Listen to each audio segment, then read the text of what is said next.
One setting changed. Let me see if I can change that. Oh. Well, I think I'll leave it like it is. So, this is a broadcast of the Portland Insight Meditation Community, which actually has a brick and mortar spot, and that we'll be returning to, I think, sometime late in the summer. The online broadcasts will continue. So those of you that live far away need not worry that it's going to suddenly stop. Of course, it always could, but that's another story, isn't it?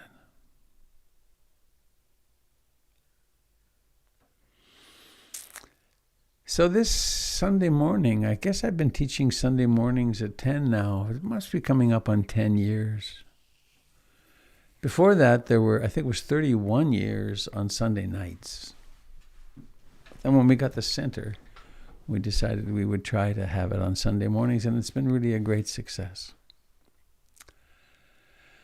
So, I have a poem for us.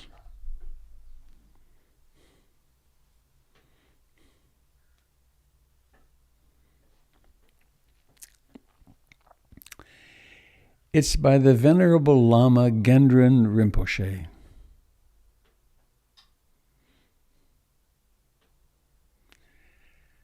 Happiness cannot be found through great effort and willpower. Hang on. I have a sound problem here. Test 1, 2.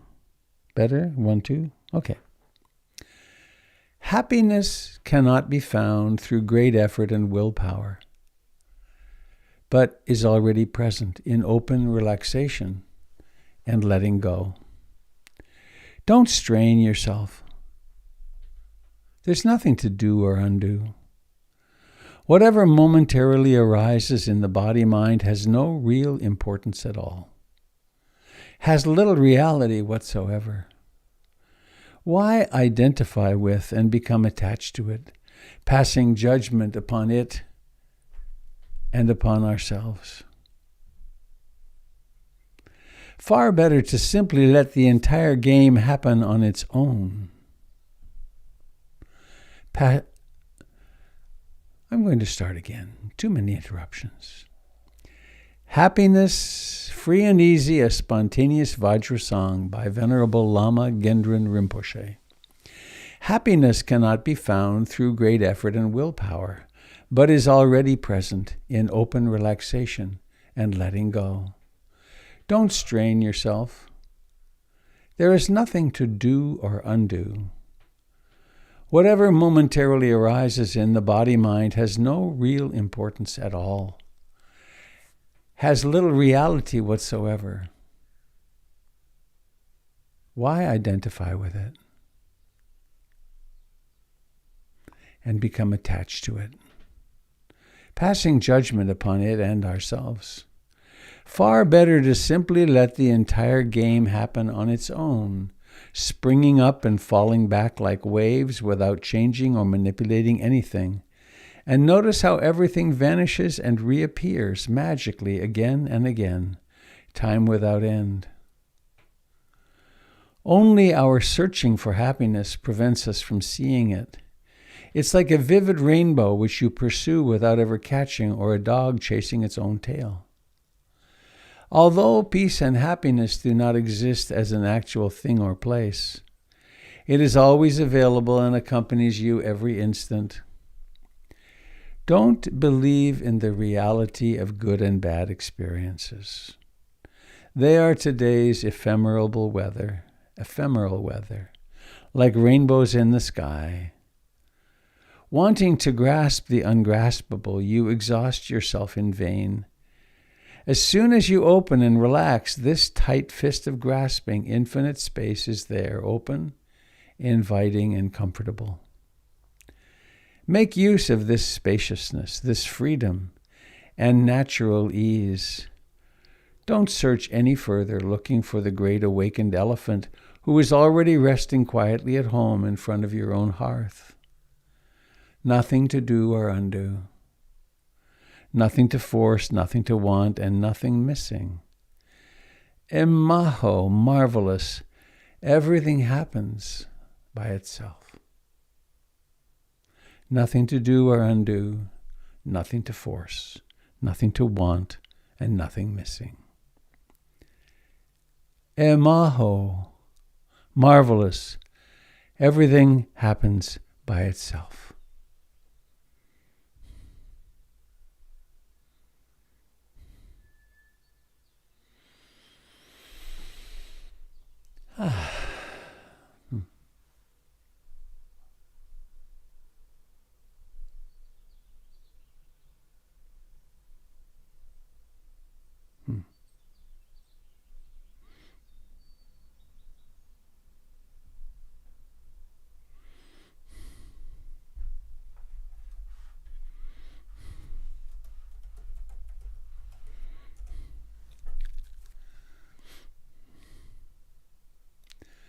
And so we find ourselves sitting.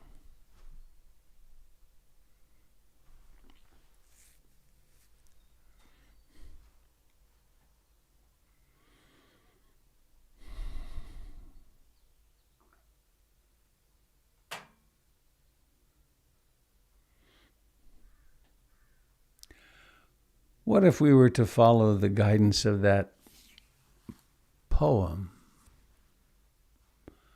and just sit here for a while?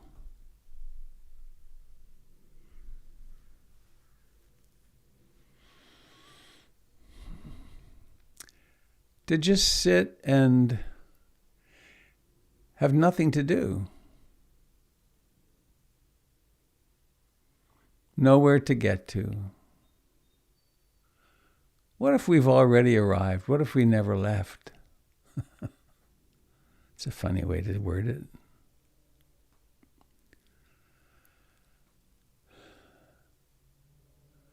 What if we simply were awake to whatever grabbed the attention of consciousness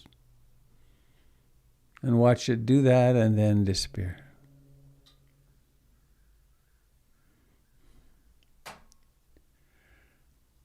What might well happen is we'd get lost in the wandering mind. We'd kind of fall asleep, fall back into trance states of the 5 hindrances. Wanting, wanting, wanting, not wanting, not wanting, worrying, restless agitation, sleepy dullness, sloth and torpor, doubt, doubt, doubt, emotions, trying to figure out what's going on. We have the extraordinary privilege. I don't think there's any words to actually, there's no adjective to describe it. 2,600 years ago, an ordinary human being just like us. That's important to me, that the Buddha was just like us. An ordinary human like us set off on a spiritual quest, took it seriously, and woke up. He found what he was looking for. And then he spent 42 years or so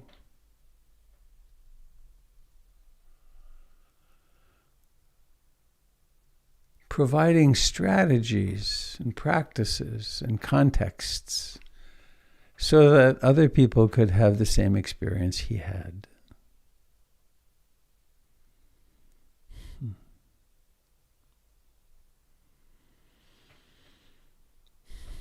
So among the primary strategies,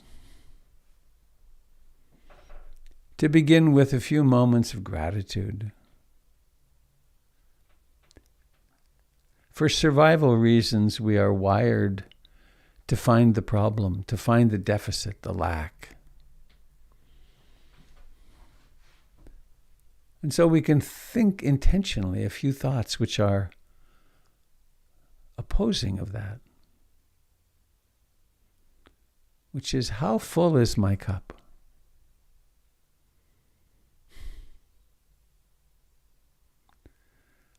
I have the teachings of the Buddha. I had a marvelous teacher in Ruth Dennison. I slept warm last night. I had a warm shower. There's always more than... We actually throw food out. We have so much food, we don't eat it all.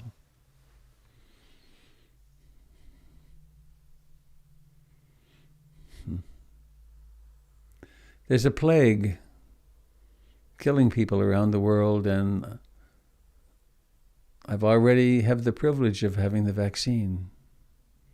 Such good fortune. Think about your good fortune.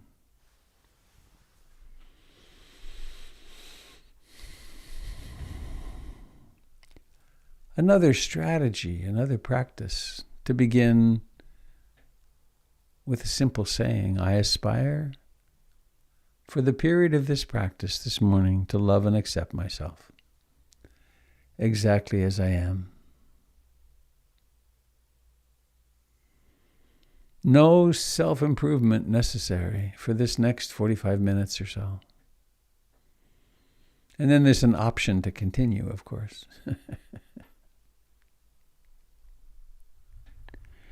And being a human being is often very painful, prone to suffering. So I aspire, whenever I discover myself to be hurting, I aspire to hold myself in sweet, loving compassion. It's the opposite of saying, I'm hurting, what did I do wrong? Or what did someone else do wrong? Or I'm hurting because I'm a human. I'm in a human body. They hurt from probably before birth, but certainly as soon as birth has happened. And they hurt right up until the end.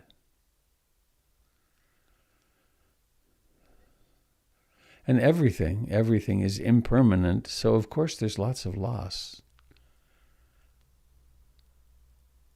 So when I'm hurting, no matter how I'm hurting, I aspire to hold myself in sweet, gentle, loving compassion.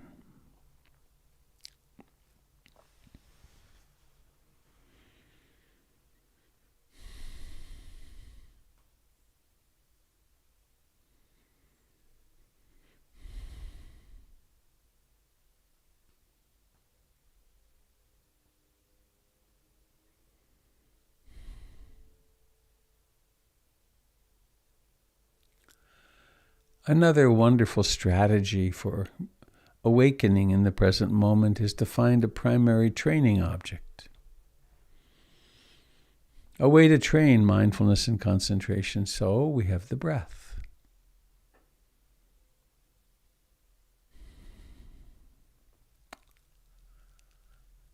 And the breath comes and goes. All by itself. We don't need to breathe intentionally.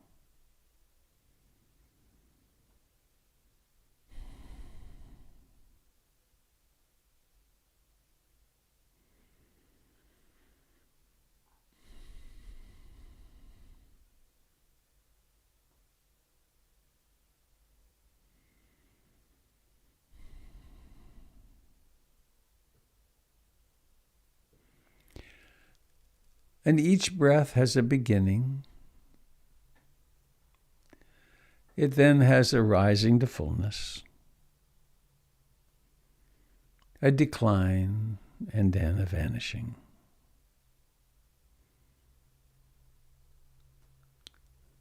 And we can pay attention at the chest and abdomen or at the nostrils. In the nostrils, we can feel the air, the pressure of the air passing over the upper lip or through the nostrils themselves.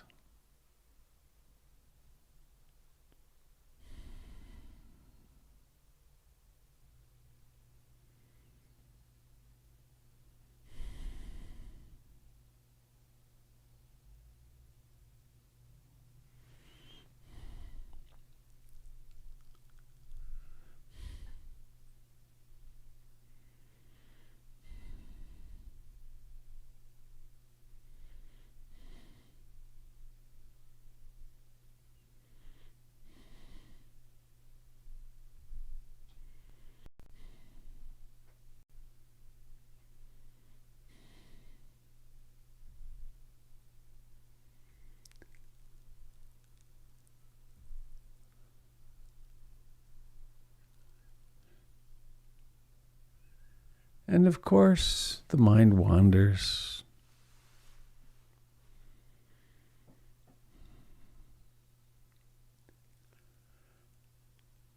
Having a home base with the breath, with in-breathing and out-breathing, helps to make the wanderings of the mind visible.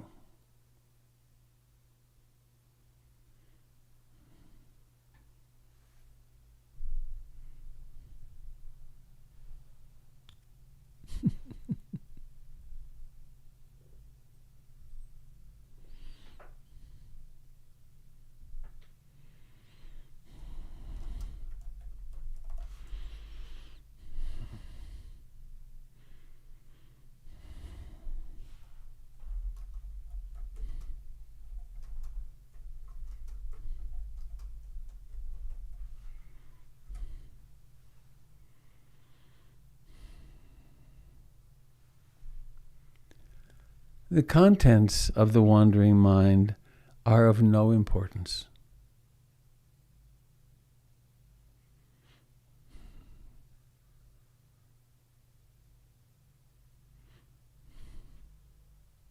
The same is really true with moods, with the 5 hindrances.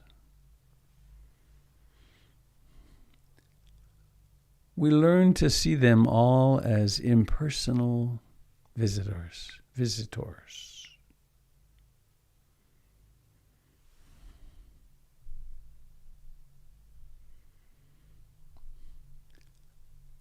And so coming home again and again and again to breathing in and breathing out.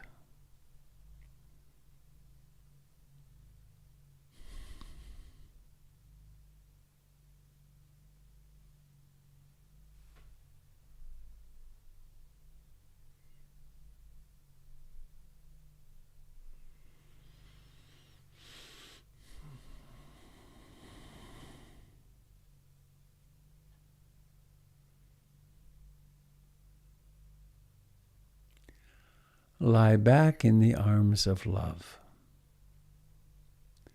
Rest in the in-breathing and out-breathing.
So the mind wanders,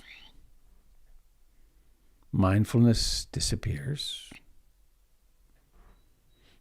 It may wander for 1/10 of a second or 10 minutes, and the duration doesn't matter. What matters is the miracle of mindfulness that wakes up, that remembers the intention to stay awake and to stay with the breath.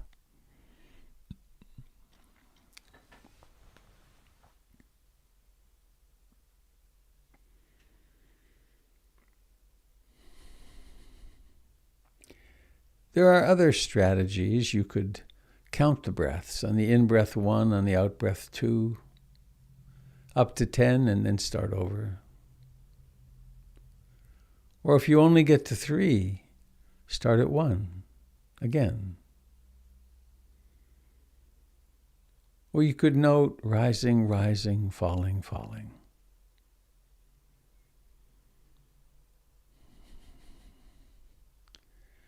But there's absolutely no violence or coercion. It doesn't work. It's pointless. What works is the intention to be awake, to be loving and compassionate.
Resting here in the present moment,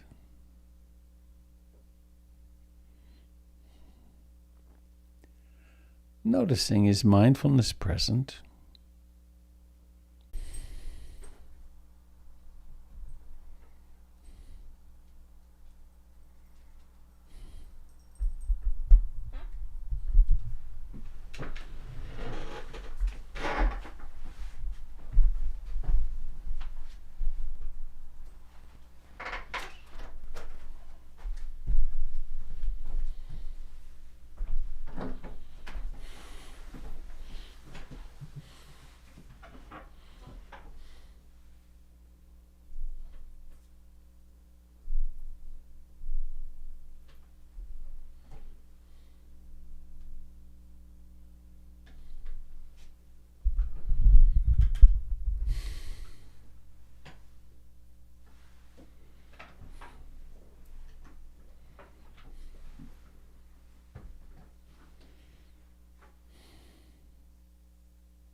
There is a certain effort necessary.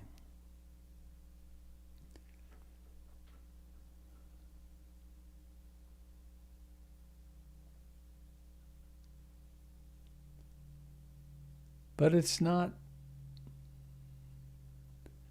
the usual kind of effort. It's the effort of relaxing into being awake.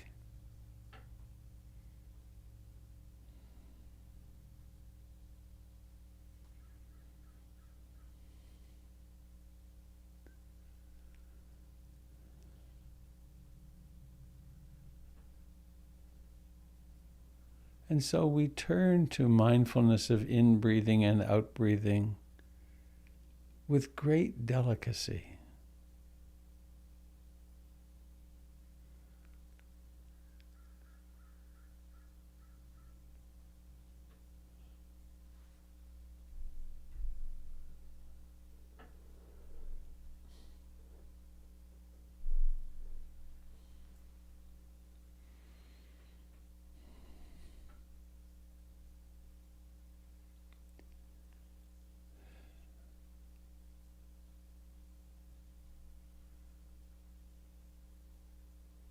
There's a kind of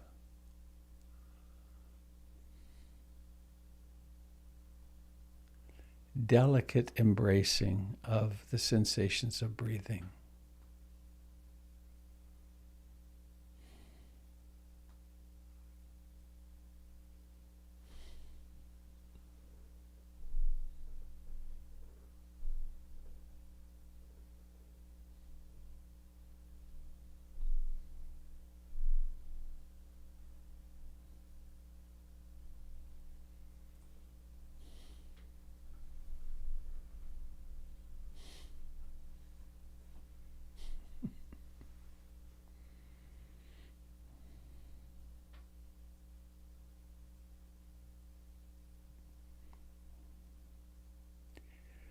We create a past and a future with our thoughts.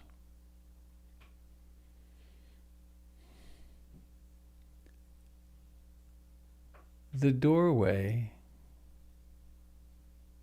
to freedom is now, just now. The elephant is already in our living room.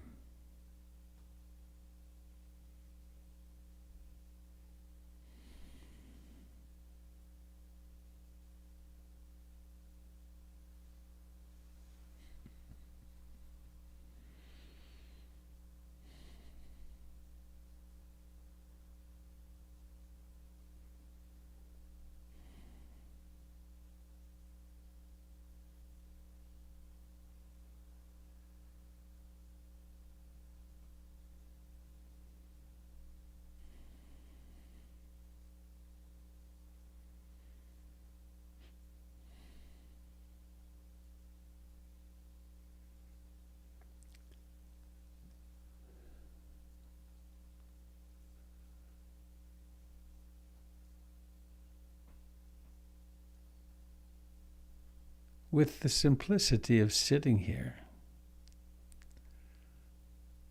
we can notice, is this a mind which is concentrated or dispersed?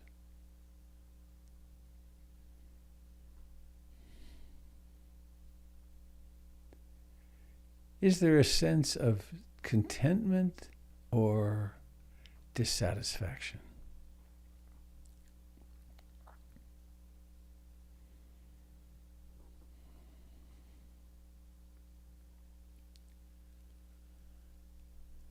Is there worry and agitation or simple tranquility?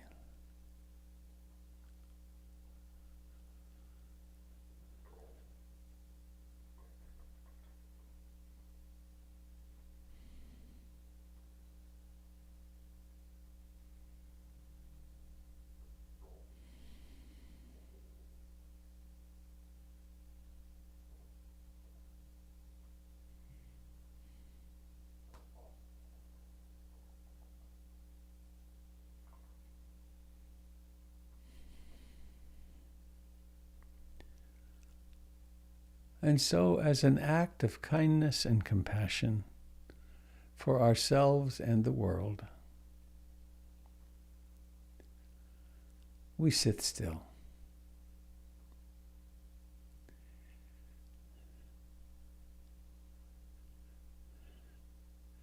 If there's an itch, we let it itch.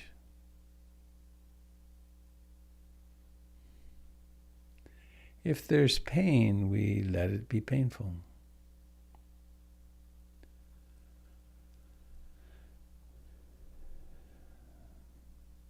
Coming home time and again to now.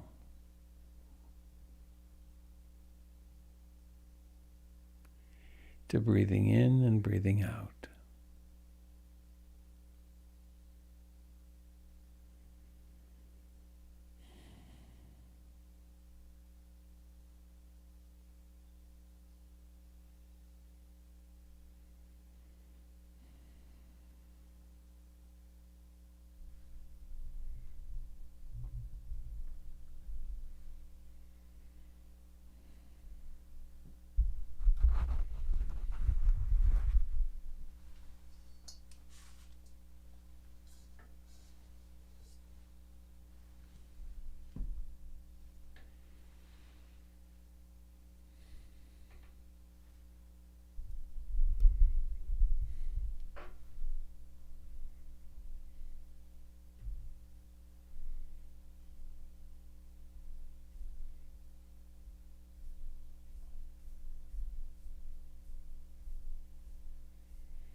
Observing any thoughts as we might a bird passing in the air.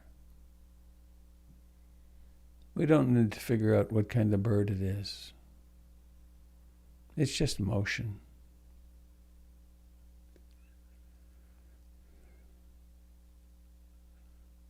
If doubt is there, why am I doing this? Or what does this do? Or how can I apply this in my life? Or it's all just thinking. Who we are has nothing to do with our thinking. Relaxing into the present moment now.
Hello, dear friends.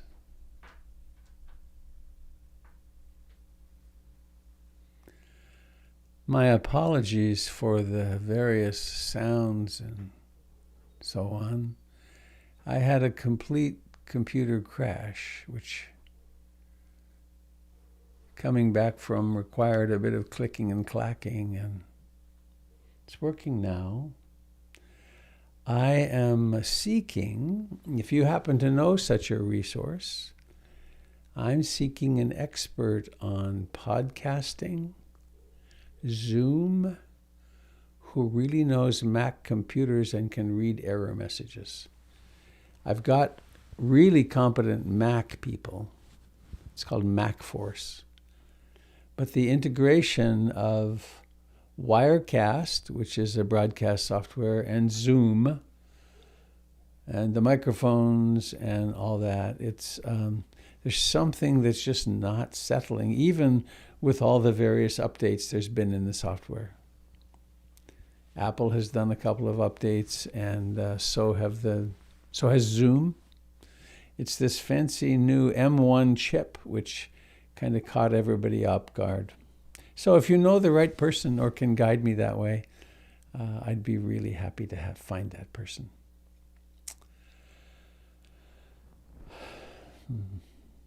It's so comfortable to sit with you.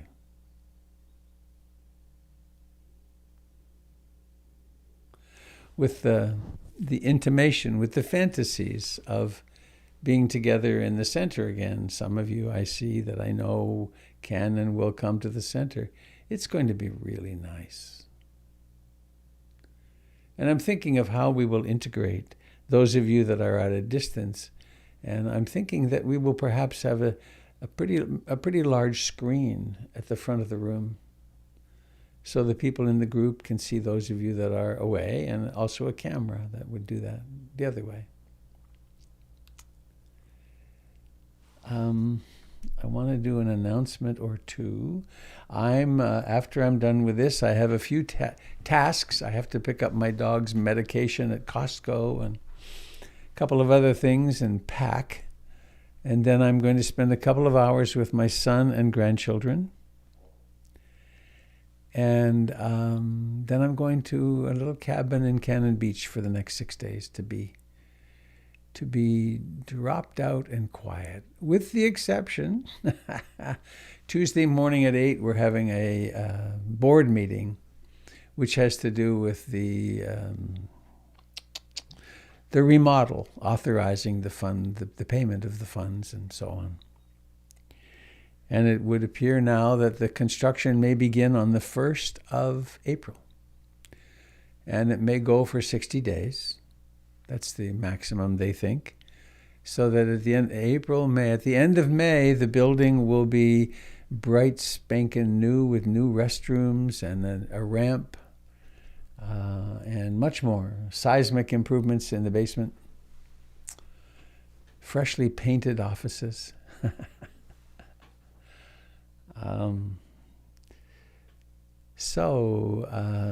Candle, I saw you there.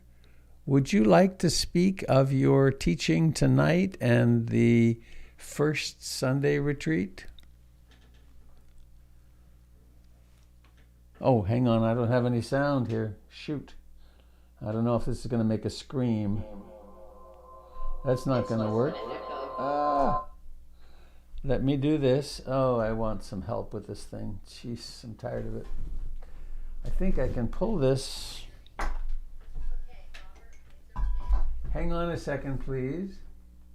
Okay, now. Yes, I know the others can hear me because they wait. Okay, go ahead and speak. I'm going to set something up here. Fiddle around. Hi, friends. Nice to see you. You can't see me because it's still early Sunday morning and I'm not very presentable. I'm very happy because I always enjoy the first and third Sundays. And this is one of them. So tonight, first of spring, how wonderful. I don't know, I'll probably be talking about generosity.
I'm hearing you. Thank you.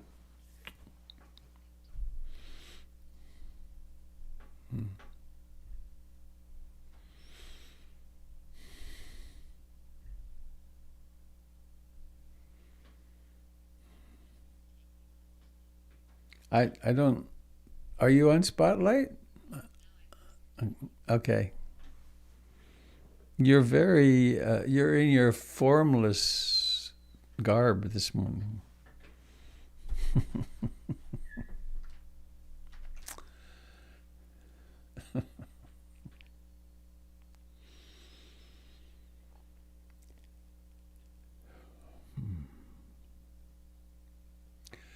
Jim is home today, not going to be coming here. He got his second COVID shot on Friday and proceeded to get a fever and really profound fatigue. The fever is gone, but today he is still crawling. So I have the privilege of doing the movement with you this morning. And I want to do it in a particular way.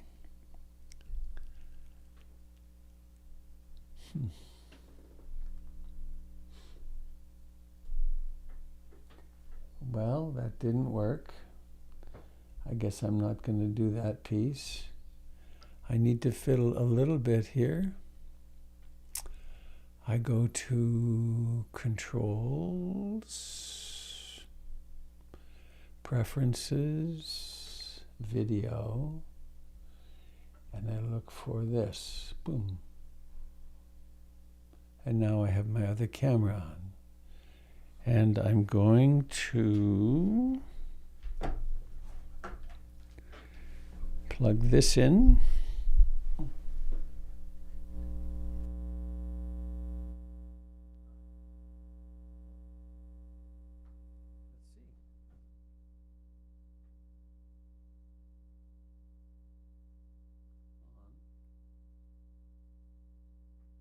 This is a test. Do you hear me? Can you hear me? No. Well, that's gonna not be. Oh, hang on. They both have to be on. There, you might hear me now. Can you hear me? No. This is. Oh, how about that? Can you hear me now? Yes. All right. Cute little microphone.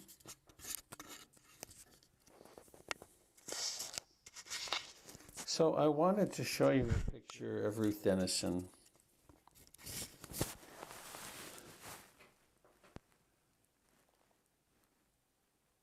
Ruth was an incredibly creative person. And I'm going to take these off because I'm hearing myself delayed.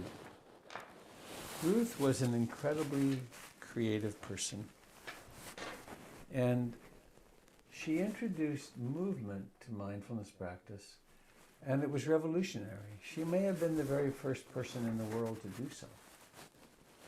And she was mocked and vilified and told it was stupid. And she persisted, which was her way. She persisted through a lot in her life.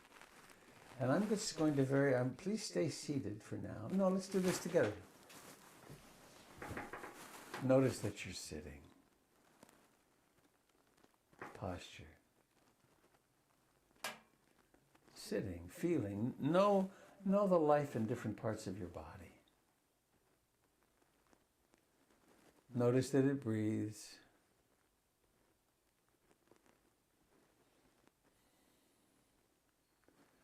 I could word it in a completely different way, which would be just be awake. Notice that in the field of awareness, there's a body that you think of as yours. In the same field, there may be thoughts. There will be sounds, at least the sound of this voice. Don't focus on anything particularly. Just notice whatever comes into the field of experience.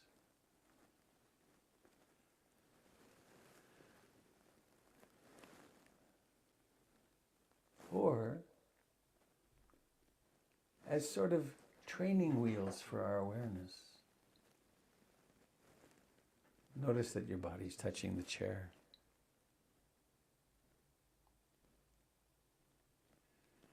And now there is a prompted intention to move to standing, but don't move yet. In this process, there's an image of, quote, myself, standing over there in the camera view. But to get there is going to take quite a lot of activity. It will take preparing to stand, and then standing and walking over there. And one of the strategies that we use to do this, hang on, I want to come back to this camera for a moment. One of the strategies that we use to do this is to move slowly. It's like learning the guitar. One learns these are the positions. These are the positions. This is the scale. As my teacher has said to me countless times, slow down, Robert. Let the movement of every finger be conscious. It's not a matter of how fast can I do the scale, it's how consciously, precisely can each finger contact the string.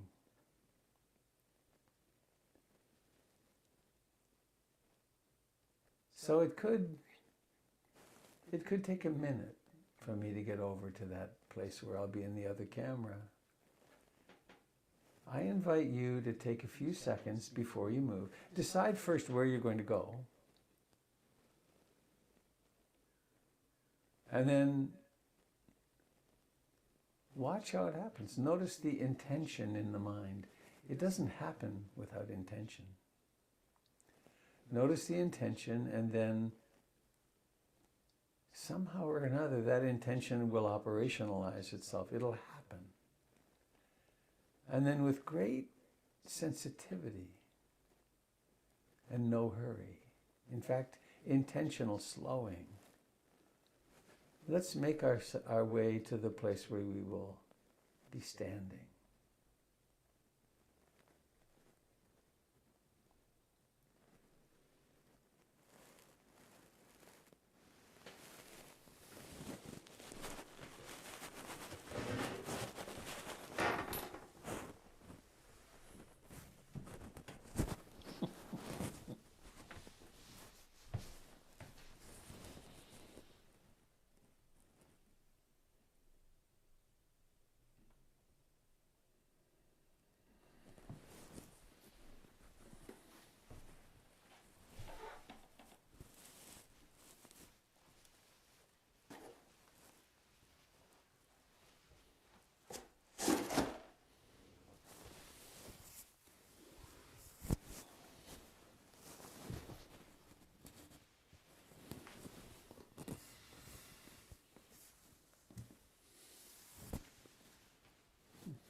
Standing.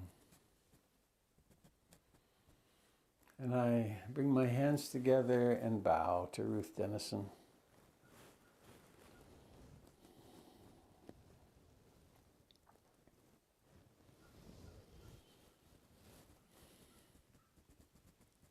Standing.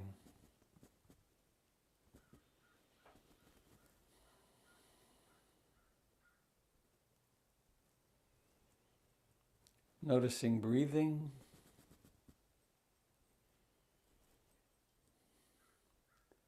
Noticing the life in the hands and the feet and the legs,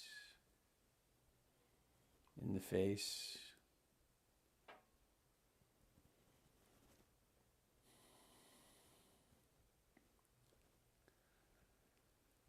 Movement practice in Vipassana meditation, as Ruth taught, is not about exercise. It's not even really about movement or form. It's about awareness.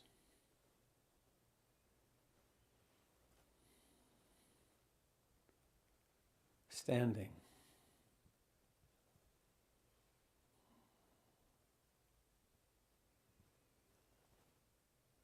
Breathing in, breathing out. And noticing how the body isn't anything near still. It's doing a dance, the dance of balance.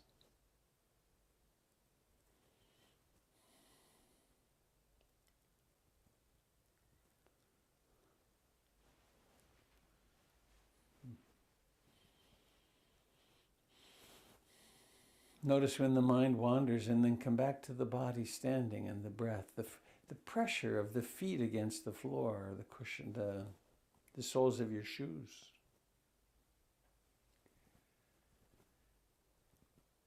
And now we are going to move.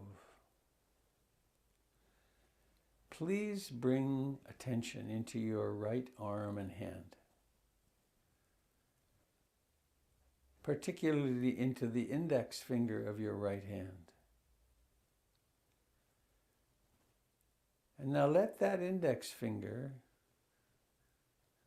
on the basis of intention, let it begin to move ever so slightly, maybe imperceptibly. Let it curl a little bit and then straighten.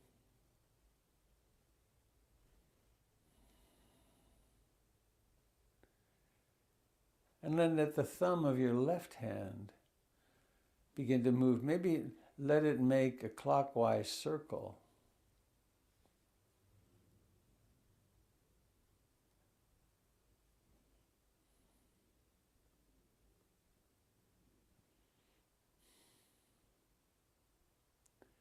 And now letting everything stop. Standing, breathing, balancing. And let's now bring awareness into the left arm and hand. And imagine that there's a tiny string, invisible, on the back of your left hand. And that the string passes up right by your ear. And now notice what it takes, the intention and then the effort, to begin to have that string get shorter, that invisible string, and then have the left hand rise. But keep your eyes open a little bit and notice, don't get ahead of me. This is a slow movement. It could be much slower. Present.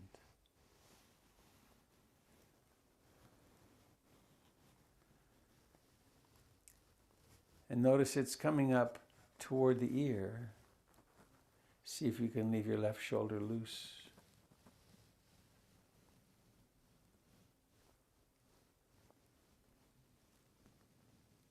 And then when the hand reaches the level of the eye, stop. Be aware of the feet touching, the rest of the body standing.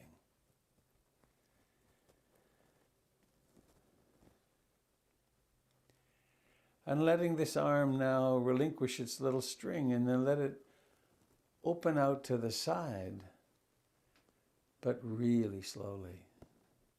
Present in the arm.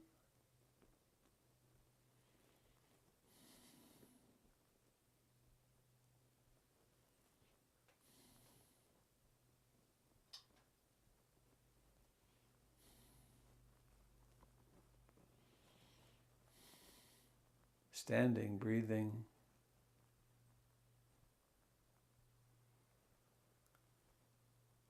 And holding this arm here now, noticing how fatigue starts pretty quickly.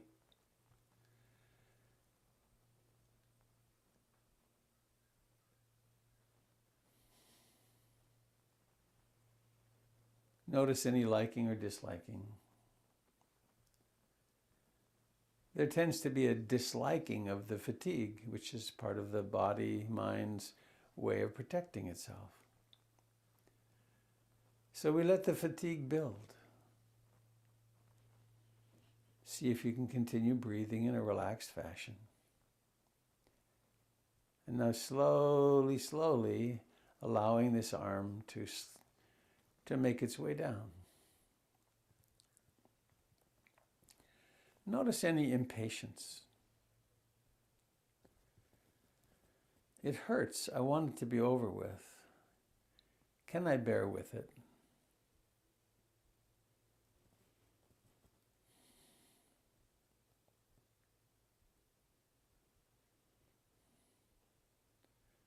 Notice the impulse nearing the end to just let go before it's time. And let it come all the way till it's hanging. And then letting it let go, relinquish,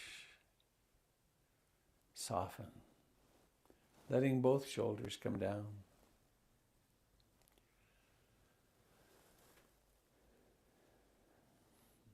Standing.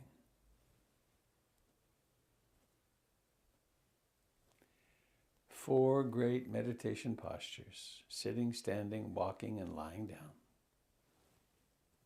And everything in between.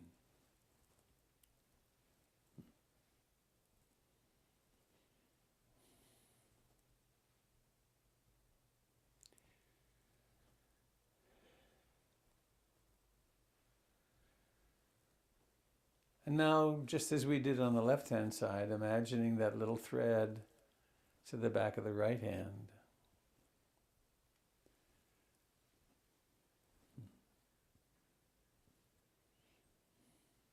Notice the intention.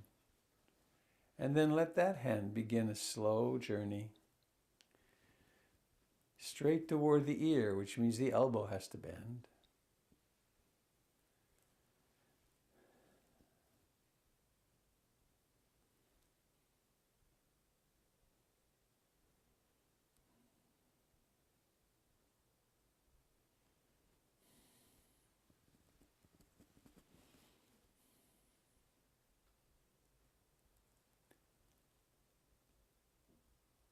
And letting it rise until it, like the other hand, reaches the level of the eye.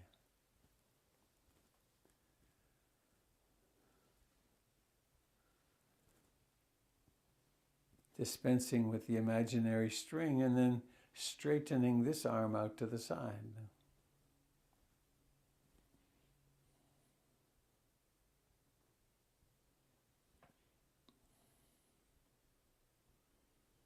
Standing, breathing.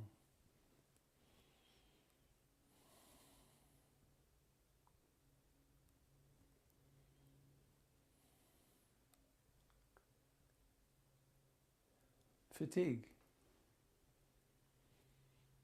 Bearing with. And then slowly noticing the intention and then slowly lowering. Lowering. Sensations, clothing moving against the body.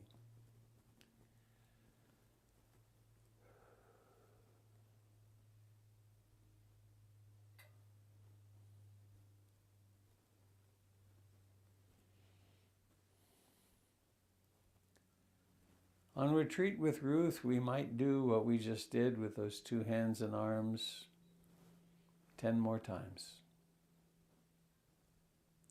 Concentration, mindfulness, presence.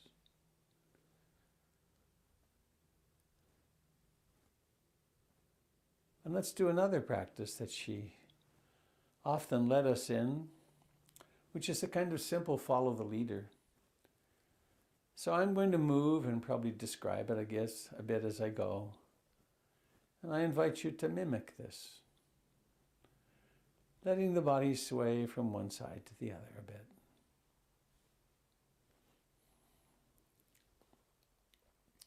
All the way to the left, all the way to the right. Feeling your body move into the space beside you. The space offers no resistance. It is its primary characteristic, space, that there's no resistance.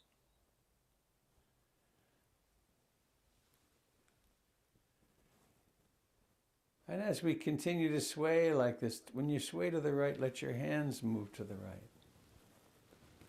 And then sway to the left and let your hands move to the left. And notice where in the body this is felt.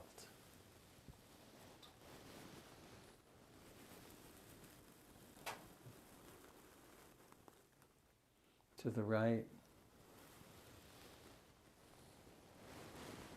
to the left.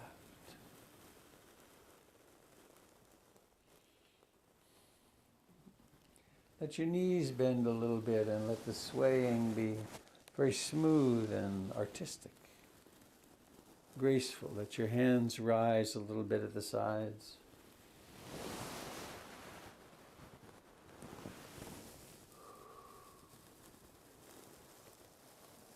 Feel the life in your body as it moves. And let the hands get a little higher on each traverse.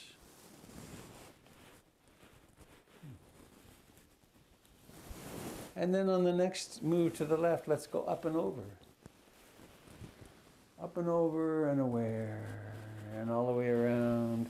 And go 2 or 3 times this way.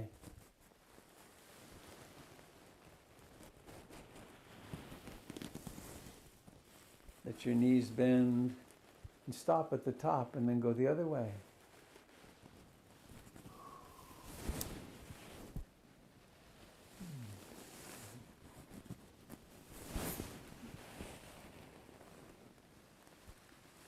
When you lose track of where you are, simply start right where you are then. One more time around, up to the top. And then holding up high. And then ever so kindly, slowly letting the hands drift their way down. Feelings in the body. Awareness of the location. Standing.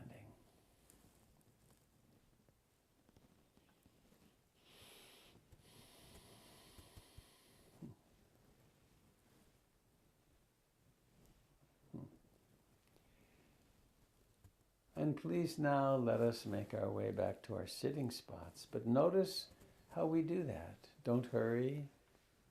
Let it be a mindful walk. Turning, stepping.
There.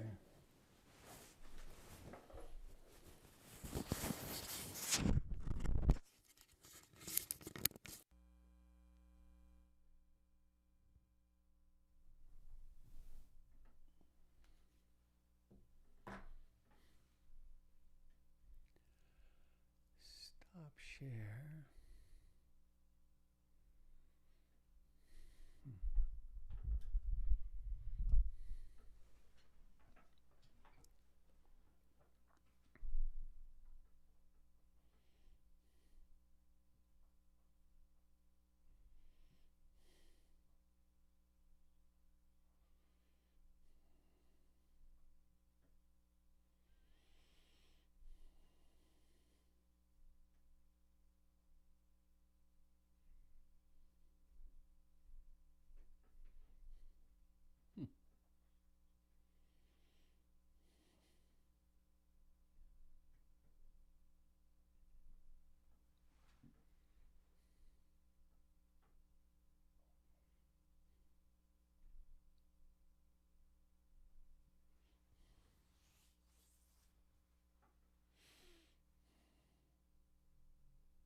Can you hear me now? Sound sort of not, it's not, maybe not quite high enough. Let me pull this up a bit. How about that? That should be louder now. 1, 2, 3, 4. That's good. I can't tell. When you put your thumb up and say like this, it's like, does that mean more or is it okay? We have to get our, you want more. You always want more. It's the nature of craving. How about that? Is that good? You're confusing me, Kat. All right, dear friends. Good. Thank you, Jai. Okay, I'm going to turn this one down so I don't hear it echoing. I'm quite serious about wanting to hire someone who really knows what they're doing with this complexity. So if you know someone, please let me know. Could even be someone from a distance, I think, though that would be less functional. Okay.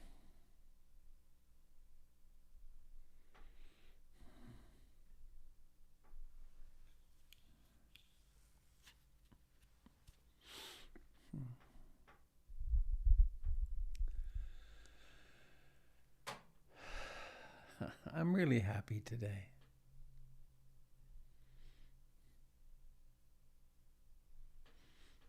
Despite some things that are happening.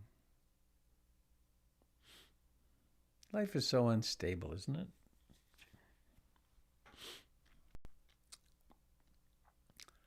Well, I want to talk about, this is perhaps my, hang on, I want to stick this in here and make it quieter. Oh, I don't know. Let's try that. There. I want to speak my favorite Dharma talk. It's a, nice, James. Thank you. It's like a Landsat, a satellite level. There's one of those satellites that takes pictures from way up in space. It's a Landsat photo of the Eightfold Path. It's a kind of advertising for the Eightfold Path, saying, hey, this is really an astounding teaching. I get to talk about this and teach it a lot. And I continue to get connections about the Eightfold Path. And it is so, well, it's so exquisitely elegant. And it all ties together so perfectly, which, of course, it does that because it's a description of reality. And there's only one reality. So anyway, I don't have a long time. Oh, that's fun. I have 34 minutes to do this. That's kind of fun. Though I'm not going to talk fast. I'm going to omit rather than talk fast. How about that? So, I shall begin like this. Please raise your hand so we can see it if you've ever been lost. Lost, like physically lost, like lost in the woods or something. How about lost overnight? Yeah, it's nice. I had good gear when I was lost, but it was still very confusing. Isn't it nice when you find a trail?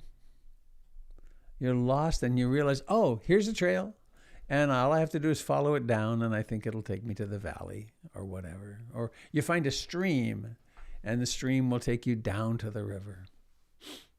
So it was when I encountered the Eightfold Path. In India with Goenka. I found a path. There was something I could do. I didn't have to make it up myself. There had been millions of people walk on the path. It was very well trodden and written about. And even today, there's probably a new Dharma book a day coming out. So we don't have to make it up. So I want to show you this picture. It's popped up here a couple of times. I don't know whether... Let's see if it'll work now. Yeah, it looks like it will. Here we go.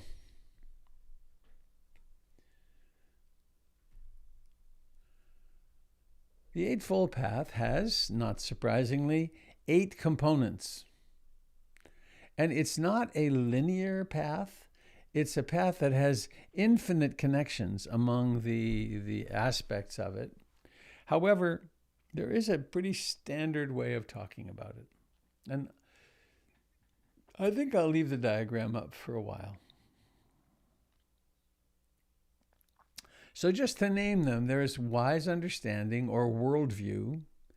There's wise intention or thought or aspiration. Wise speech, wise action, wise livelihood, wise effort, wise mindfulness, and wise concentration. Why wise? Sometimes it's translated as right. And the way that it makes sense as right is, if you're in Portland and you want to go to New York City, it's right to go east on 84, Interstate 84. If you want to buy groceries, it's right, it's correct to go to a grocery store. If you want to be happy and you want to live a life of generativity and love and compassion, then these aspects all make sense to follow. So, wise understanding, I'm going to go there first and maybe spend more time there than anywhere else. Wise understanding. The primary religion of our time is capitalist materialist consumption. Materialism. And the great temples of our time are the banks. Right? You look downtown, and what are the big buildings? They're not cathedrals. There are structures to the worship of money and power. So the belief structure is that if I just get enough money, if I just get enough power, if I get just the right education and therefore it can situate me, then I'll be able to go on the vacations and have the partner and the pets and so on. Then I'll get to be happy. But the people who have the greatest wealth are no happier than anybody else. Well, they're happier than people who are struggling to survive. There was some interesting research, it's a long time ago now, but maybe 15 years ago when I was talking about this kind of thing professionally, from $0 to $75,000 a year, there was a gradual increase in contentment and happiness with the income, because you could take care of your needs and your children and so on. After that, it didn't make that much difference. So, what if we didn't subscribe to, or what if we wanted to change our worldview? And the Buddha came along. They were having the same problem in the time of the Buddha. And the Buddha had his experience and then went back and talked to his 5 friends who he'd been practicing with before and said, there's a different way of looking at this.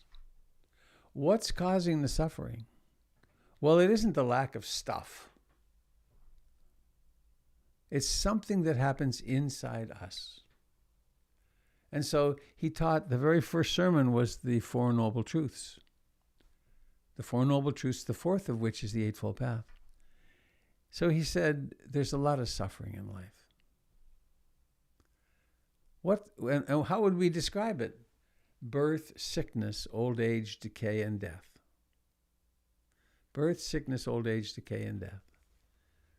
Having experiences you don't want to have. Not having the experiences you do want to have. Being with people you don't want to be with. Or not being with people you don't want to be with.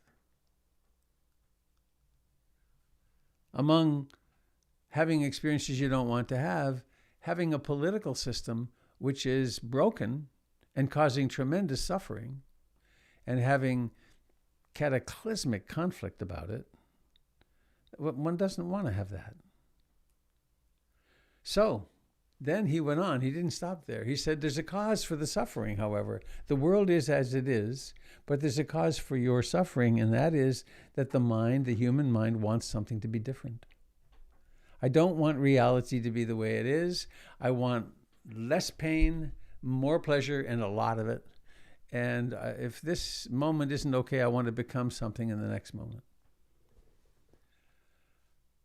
And then the third ennobling truth is that if we develop a mind which can observe the suffering, observe the dukkha, and observe the craving, which is the cause, then the craving sometimes goes away. And we get to accept life on its own terms. And he called that nirvana. Not, ta-da, here I am on another planet where everything's wonderful and the ocean is warm and so on. It's life is exactly as it is, and I don't have to change it. I change what I can, but when I can't change it, I can accept completely the way it is. And then the fourth ennobling truth is the Eightfold Path. So that's one aspect of a different worldview, which is to look at suffering as, why am I suffering? What in me is causing this suffering? Very different from blaming the outside world. Or, as I did for a couple of decades, blaming my parents. Because my parents were really both adequate and quite inadequate. They were normal. They were normal parents with some serious deficits.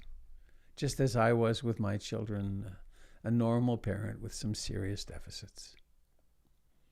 So, there's another aspect of the Eightfold Path of wise understanding, which you've heard me talk about many, many times, which is the three characteristics of existence. We have profound, hang on, I got to get my picture off here. Stop self-view, there we go. We have profound perceptual distortions. We have delusions. And delusions are beliefs that we hold on to firmly despite huge evidence to the contrary. Like there is a delusion common in our culture that the election was stolen. People hold on to that belief despite copious evidence to the contrary. More profound than that is the delusion that things are permanent, that we can make something permanent. I mean, the thing that comes to mind for me that's the most powerful with that is, I think of Jennifer. Jennifer's not permanent. I've been married before. Relationships come and go. Every relationship ends in either separation or death. Careers aren't permanent. Houses aren't permanent. Civilizations aren't permanent. It's all in flux. Our bodies aren't permanent. Health isn't permanent. Sickness isn't permanent. Anicca, dukkha, we really have the belief, we think there's something, when we get sick, we think, oh, there's something wrong. I did something wrong. Somebody did something wrong. And they should be punished. Or maybe I should be punished earlier, or I should have eaten my Wheaties, or I should have done more yoga, because I shouldn't get sick. And I shouldn't be depressed, and I shouldn't be lonely, and I shouldn't. And these are all normal things in life. They all happen. They're normal. And the third delusion, and this one's really profound in us, is that I am a self, and I'm going to persist. And we create religious systems that say, after I die, this will happen with me, and then I will go there, and so on. And this is all conjecture. It's all fantasies. And what the Buddha suggested and taught endlessly was develop a mind that can really observe clearly, and you'll discover, both to your dismay and profound gratitude, profound release, that nothing lasts. That nothing we can experience through the sense doors actually ultimately satisfies. I mean, think of it. Think of the incredible experiences you've had in your life. Extraordinary experiences in relationship, and walking on a beach, and that feeling, I feel teary. Well, that day in Switzerland when I was a ski patrolman skiing the Gemstock, was one of the more difficult mountains in the country. After about 2 feet of new snow that morning, that I got to be one of the first skiers down. Now that was wild. That was, and it lasted a few seconds or a few minutes, and then it's a memory, and then there might be I want it again, but it doesn't fill the hole, because the hole isn't fillable. So there's the Four Noble Truths, the Four Ennobling Truths. There's the 3 characteristics of existence.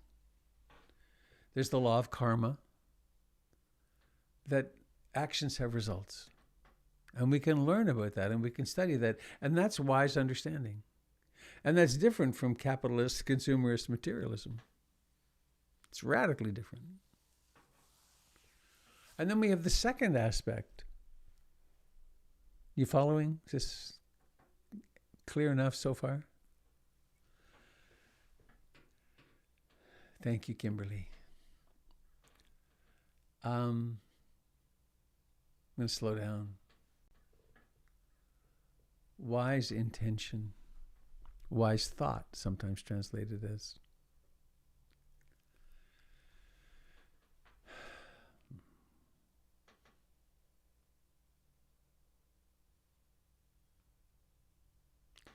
It's so easy to come at life with a sense of lack.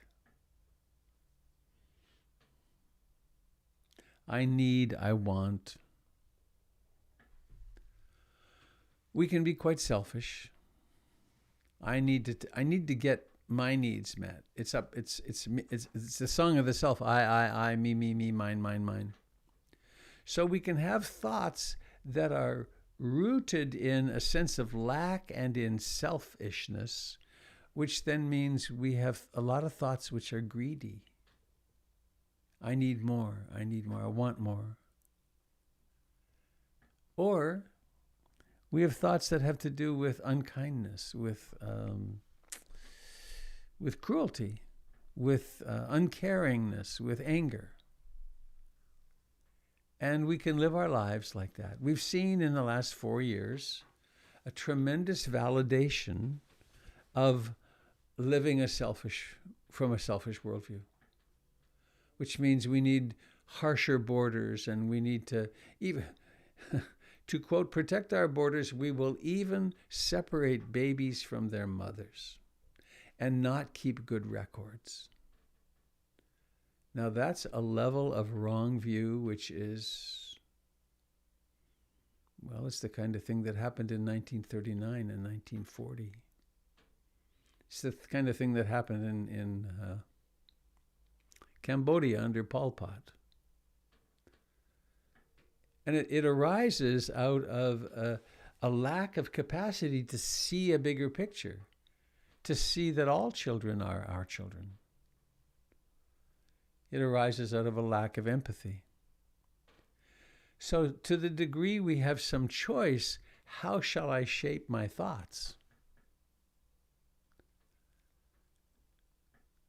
We can choose to practice thoughts of renunciation. I don't need everything I want. We can practice thoughts of loving kindness. We can practice being compassionate. We can practice being generous. We can practice being generous. We can actually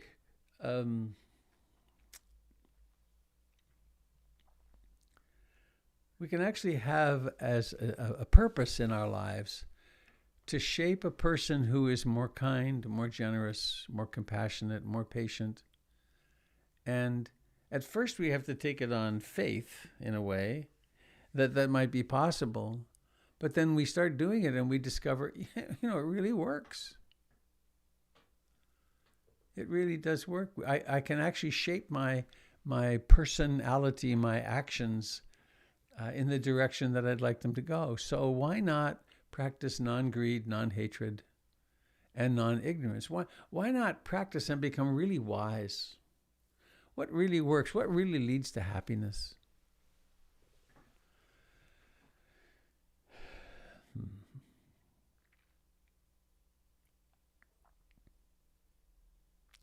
Does selfishness feel good, or does generosity feel good? Better.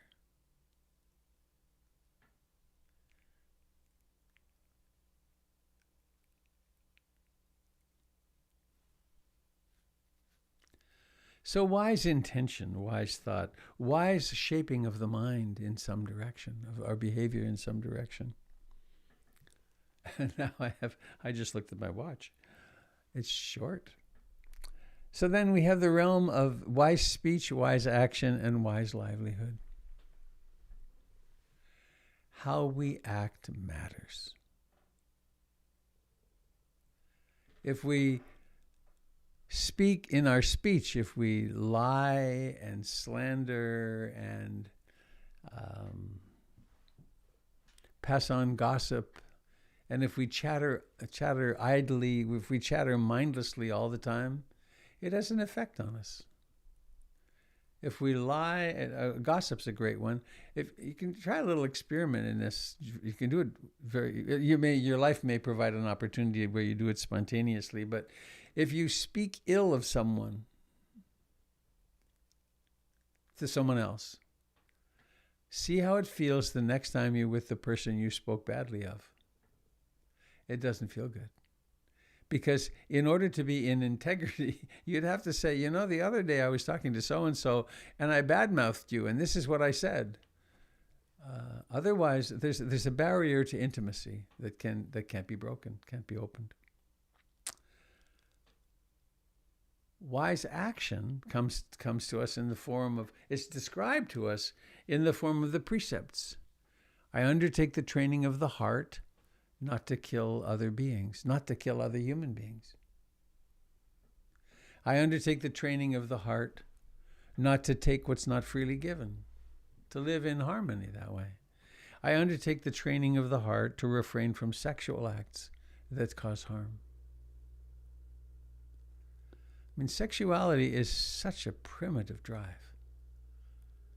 Right? We can go quite crazy around sexuality, and we get quite blinded about our behavior. And so there's these precepts which help us then when we've done something in violation of one of the precepts, we can also then go back and note, oh, right. I took that, it wasn't really mine, and I felt bad about it since then. Speech, action, sexuality, speech. Oh, and an interesting one, the fifth precept, I undertake the training of the heart to refrain from intoxicants that cloud consciousness. That's an interesting one, which includes these, of course. So why would we work to clean up our moral and ethical act? Because we want to be relaxed. Because freedom lies through relaxation. And if we've got some knot in our heart about something I said or did to this person back then that eventually will have to be opened. It's one of the things that happens when people practice significantly over some length of time, it happens, but also particularly on retreats, that you be going along quite, maybe even rather peacefully, and then all of a sudden there will be, this action that I took some long time, maybe 30 years ago, maybe childhood. Just as trauma comes to mind, comes to be clarified and purified in meditation. Livelihood. How we make our living matters. If we have to lie or cheat or deceive people as a livelihood, it's not, our meditation can never go anywhere. We're stuck. Funny, when I have more time to talk about this, I always tell this one particular story. There was a fellow I was seeing as a student who had a job working for a company that made parts. They did castings, and they made parts. And some of the castings were used on the Minuteman intercontinental ballistic missile. And he got to not feel good about the fact that he was helping bomb children all over the world, should they ever be used. And in the end, he went to his boss and said, and they also made castings that were used in focusing X-rays for X-ray therapy. for cancer treatment and other things. And so he went to his boss and said, I want to stay working here. I like my job, but I want you to not assign me any contracts to work on any contracts that have money from the Department of Defense. And so he got to stay with his job, but he got to stay in integrity with his values. Many, many stories like that. So we work to clean up our behavior. And it's a lifetime job. And why do we do it? Well, it's so that we can relax into our practice. And then we come to the last three, which is the realm of meditation training. I think I'll pop the diagram up for a moment if I can. Come on. So you'll see here we've had wise understanding or worldview, and then wise thought or intention, and then speech, action, livelihood, our behavior in the world. And then we go on to the training of the mind. And there's wise effort, wise mindfulness, and wise concentration. Now, there are any number of efforts we can do, right? We can train the mind in many, many different ways. The way that the Buddha focused on and that is the way to freedom, is to make the efforts that follow. When I discover my mind in a, quote, unwholesome state, when I see it filled with greed, hatred, and ignorance, when I'm ruminating in anger or ruminating in self-hatred or just wandering all over the place all the time, what shall I do? Well, I'll develop enough mindfulness and concentration that I can see that the mind is doing that, and I'm going to restrain it. I'm going to do my best, not to banish the thoughts or banish any mood, but to realize this is not a mood I want to feed. Dog at the door barking. I think I'll let him bark. So the 5 hindrances, not helpful to us, though they can be helpful as we notice them for what they are, and we then we relinquish them. So we make the effort to restrain unwholesome states. And once they're gone, we make the effort to keep them gone. We don't do certain activity. We don't expose ourselves to certain stimuli because we know they lead us on a binge of some kind. Or we know they lead to us acting out verbally in some way. So we restrain ourselves from them. And then there's the other side. It's a gardening metaphor. We're really pulling weeds and planting seeds.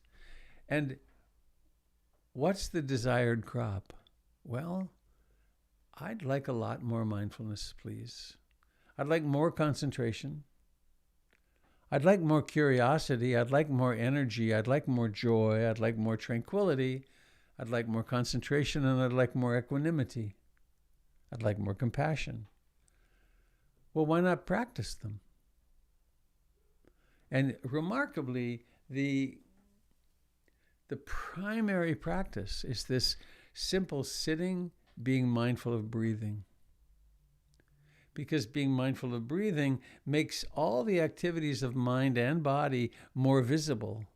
And then I can start noticing, well, this one I want to restrain. This one I want to bring into being. And so we wind up cultivating. One of those lists I just laid out is the 7 enlightenment factors. And I want to restrain the 5 hindrances.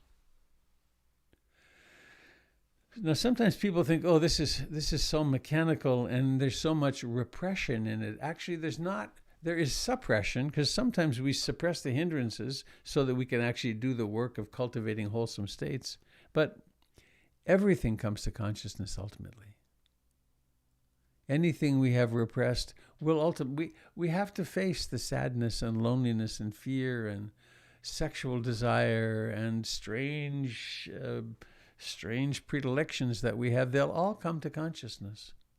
And so we let them come in, but then we don't have to act out on them. We don't have to reinforce them, nor do we have to reinforce them by pushing them away. I know this is a lot of content, but this is that beautiful thing called the Eightfold Path. And we can pick it up anywhere. Any piece of it will be helpful to us. So we restrain unwholesome states. We bring into being wholesome states. We cultivate mindfulness, and with that comes all the other factors of awakening. Wise mindfulness. I think I want to do concentration first. Concentration. Concentration is the mind's ability to focus on one object and stay there. Do mindfulness simultaneously. And mindfulness is the ability to know what's happening. And it's a miracle. How do you know, like you could notice right now, you could be aware of seeing. How did you do that? It's the ultimate mystery. So when we're sitting in meditation, we have the breath as home base, say. Mindfulness illuminates, the mind is wandering. That's pretty cool to notice that. And then I have this intention to bring awareness back and to place it in the breath, on the breath, intimately, and keep it there. That's concentration. So we're using mindfulness and concentration like hand washing hand. And they bring us into the present moment, and they illuminate the unwholesome states and the wholesome states. And there are lots of strategies. There's the whole 4 foundations of mindfulness, which is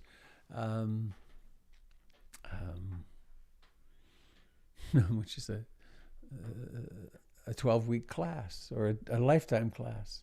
There's all these different ways to be mindful. Be aware that I'm standing. Be aware that I'm driving. Be aware that you're reaching for the medicine bottle. Be aware that you're turning on the computer.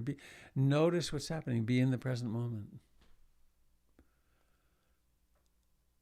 Similarly with concentration, we can drive mindfully, mindfulness and concentration.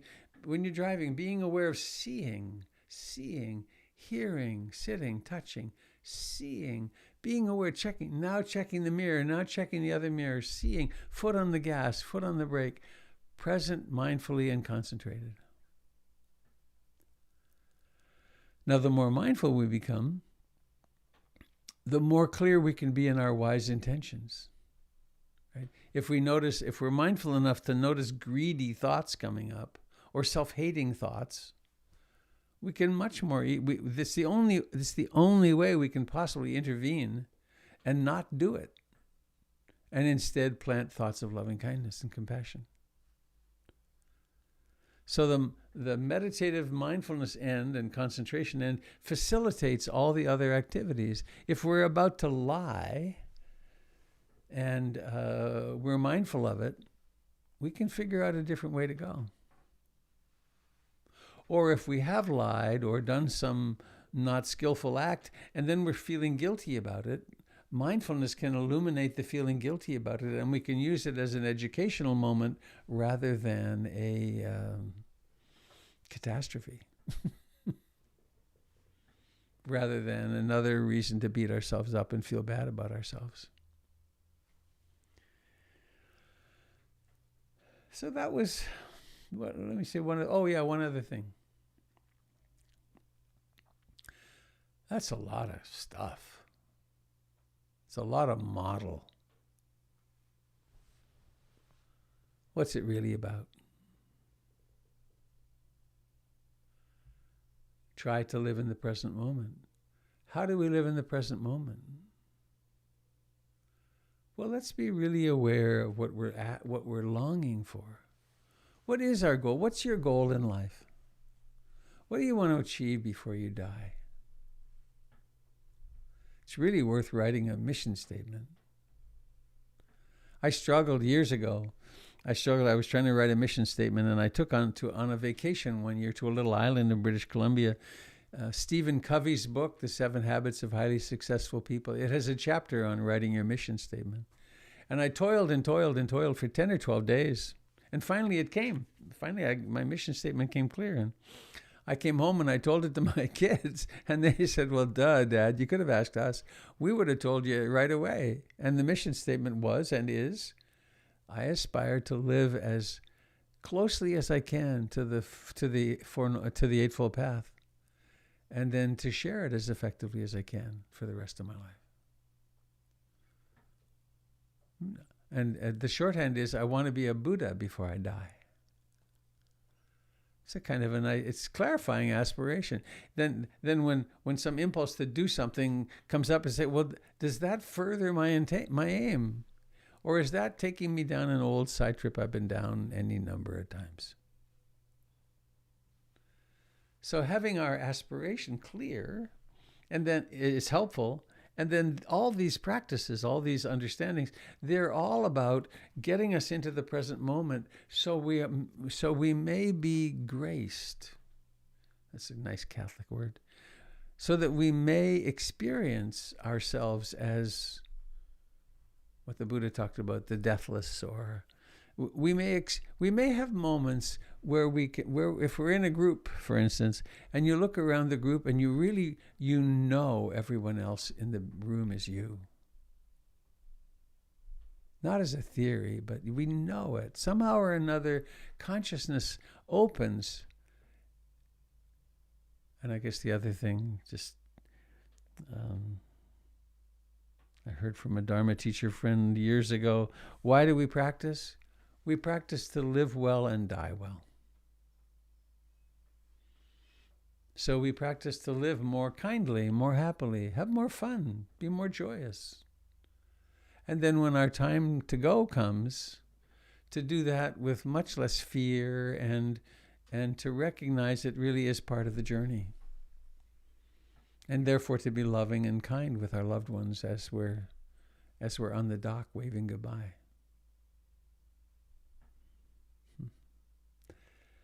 So that is the time that I have.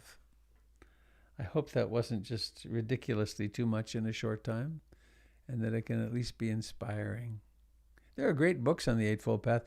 Gunaratana's book on 8 Mindful Steps to Happiness is a worthy read. Great book. So I want to, how shall I do it? I think I'll take this. The sound is really screwed up. I'm going to come over here and put this in here. And then I'm going to do this complicated thing. Boy, oh boy. Preferences, test speaker, Scarlet 2i2, there. So if you would please unmute yourself and we will sing our way out of here. I wish we had another hour. We could have questions and so on.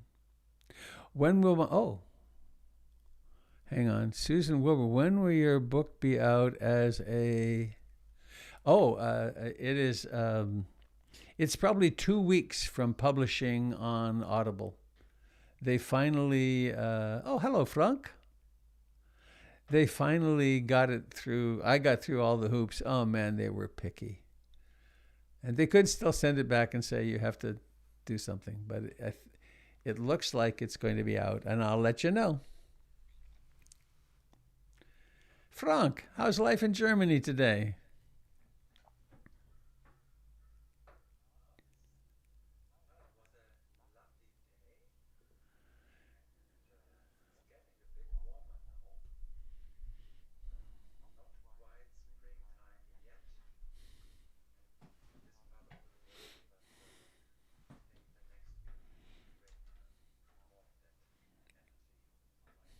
Yay.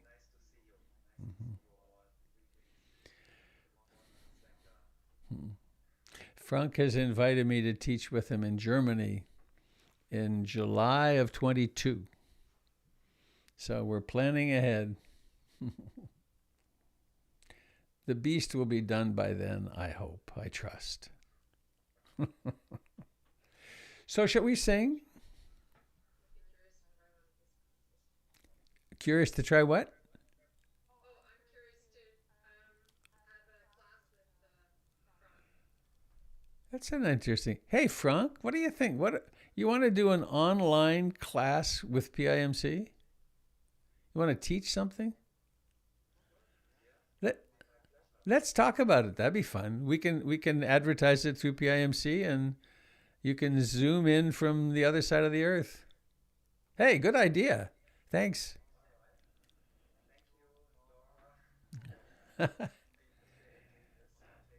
Huh.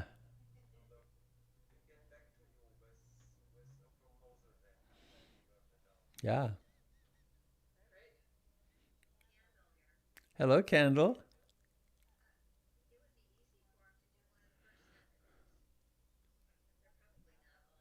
You know that's true.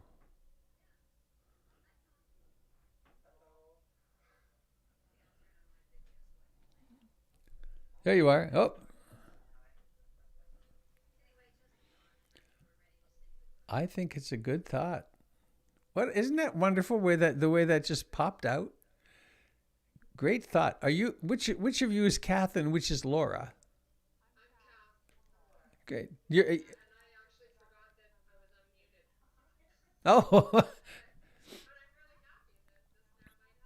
yeah. It's a brilliant idea. Well, I'm going to take a delightful moment. Please join me if you wish and take a look at these pictures.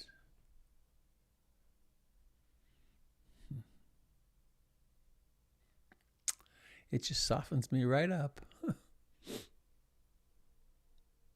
Thank you all for coming. I will hold you in my heart during this next week when I'll be gone.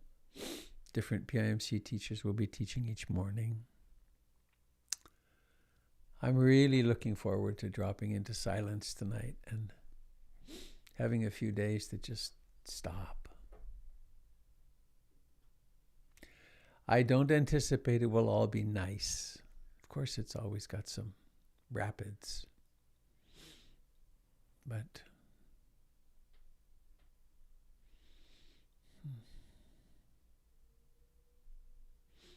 I will take support from knowing that you as my Dharma family are here. And I will sit every morning at 7. Of course, that's always fun. So let us sing our way out. Please unmute so we have the cacophony. Now I expect everyone to be harmonious this morning. You ready? May all beings be happy. May all beings be happy. May all beings be happy. Sadhu, sadhu, sadhu.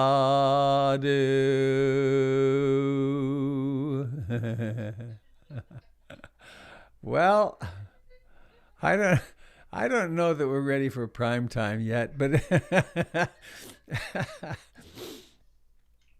it's a lovely intention, though, isn't it? Well, happy trails, dear friends. Thanks for being here. Thanks, Candle.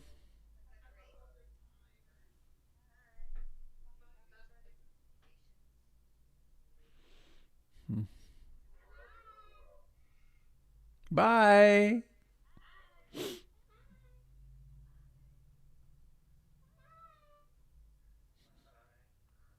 Bye, Frank. Auf Wiedersehen.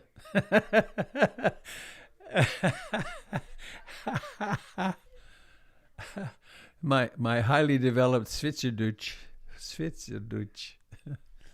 Ganteli. You remember that one?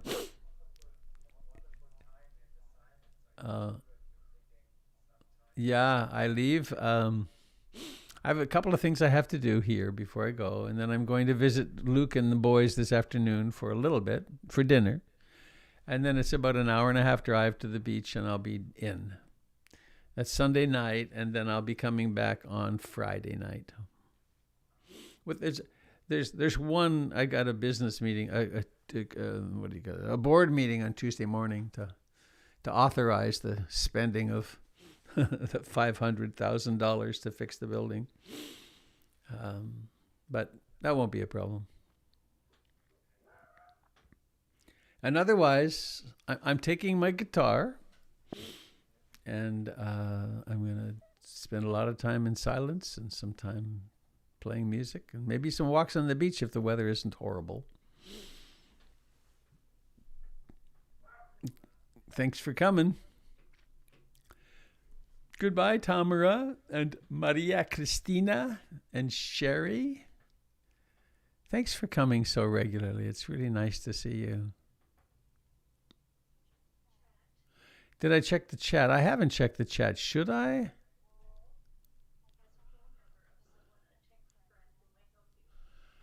Oh, really? Brent Walsh, and he does all the tech work for him. Oh. Thank you. I would have just missed it. Wow, I will call said person today. He does all the tech for a friend. Wow, that's very helpful. Oh, that's from Susan. That makes sense that Susan would know. Oh boy, let me get that saved. Makes me teary. I'm so sick of this system collapsing all the time. Was it Pamela? It was Pamela. Okay. Susan was next. Okay. So let me get to the right spot. I've been having computer crush. Thank you, Sherry. Why don't you let Frank and I meet for a moment here? Hey, I got just a second. I've got the other broadcast going too. Here, find it. Goodbye, friends on Facebook and YouTube. I'm gonna get this